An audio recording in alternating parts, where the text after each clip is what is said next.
Agility. So what agile motion really looks like and why it applies to you too.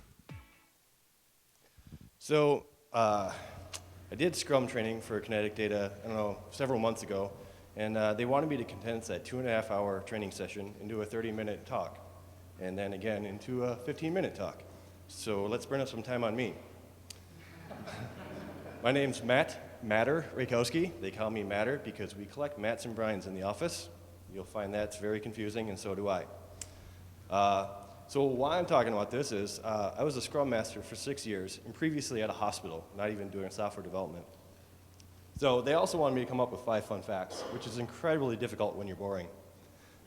So my first fun fact is that I visited Googleplex several times, and it really is just as awesome as everyone thinks.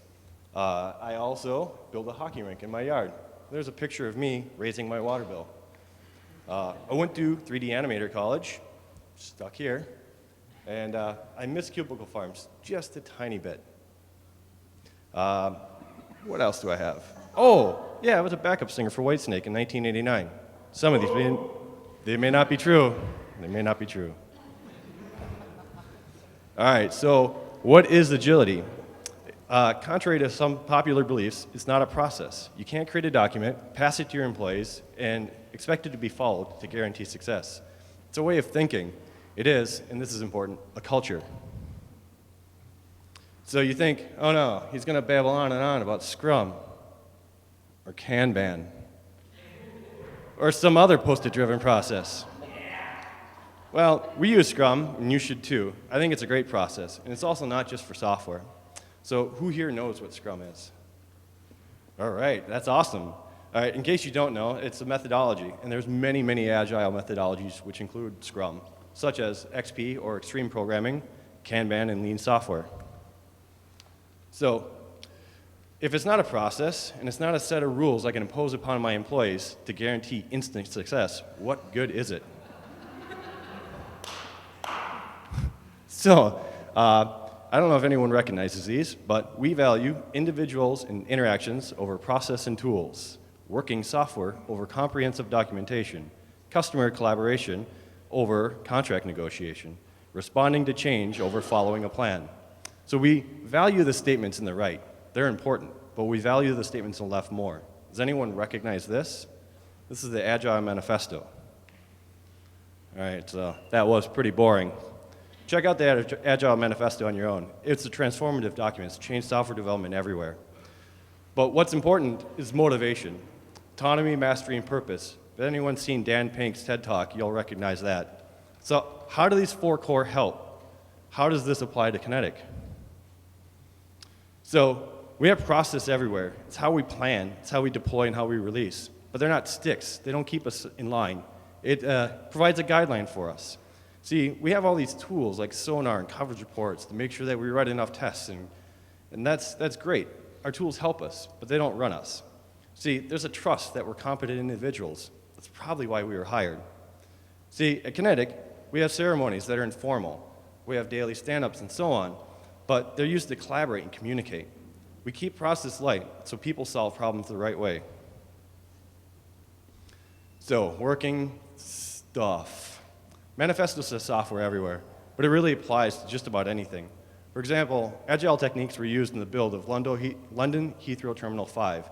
It was built under budget with one of the best safety records of a project its size.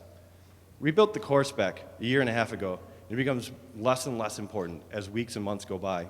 See, our goal isn't to deliver software to spec. Our goal is to deliver quality software. Specs can be flawed. It really won't take long to find out. We have these great ideas, but they really don't pan out. Being forced to make horrible stuff to spec is going to make me a pretty sad person. Plus, who wants to write all of that, knowing it's irrelevant before the project's even over? Check it out. Dogs working together, and that's cats.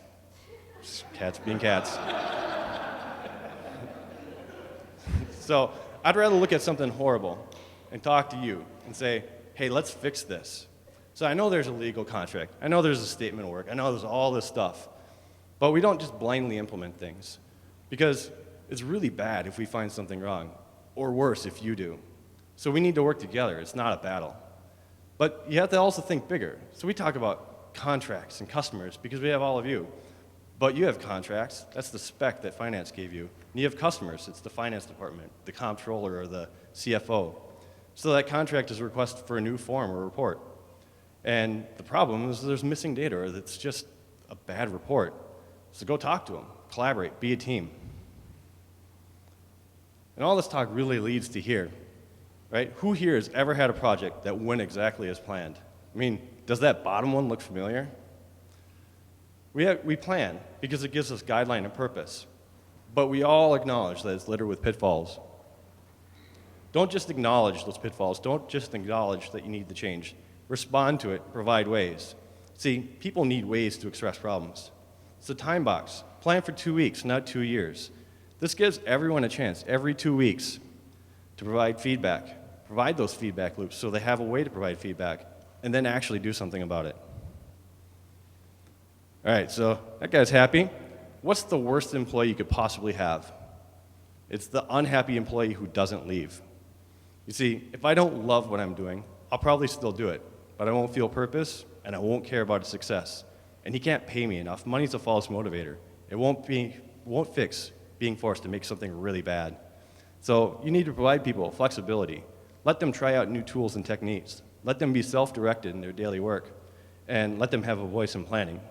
These things are what make working at Kinetic an incredible experience, and a happy employee is a productive employee. So check out all those happy people. Some people might recognize this from last year. So we're Scrum but we're getting better. See, Agile is iterative, adaptive, and time-boxed. We apply that to everything, not just software and the development, but also to our methodology and how we get things done. So at Kinetic, we plan 2 weeks at a time. That gives everyone a good view into what's happening. Plans change. We have a retrospective, and we refactor. We have daily stand-ups that keeps everything transparent. Anyone can come, and anyone does.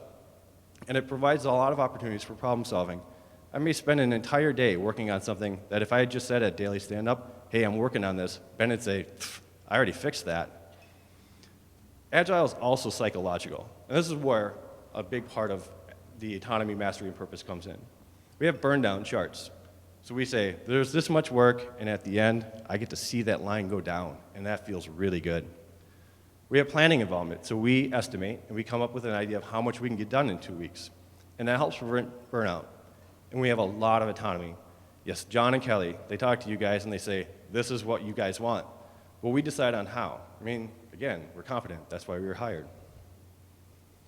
So, any questions? All right, thank you.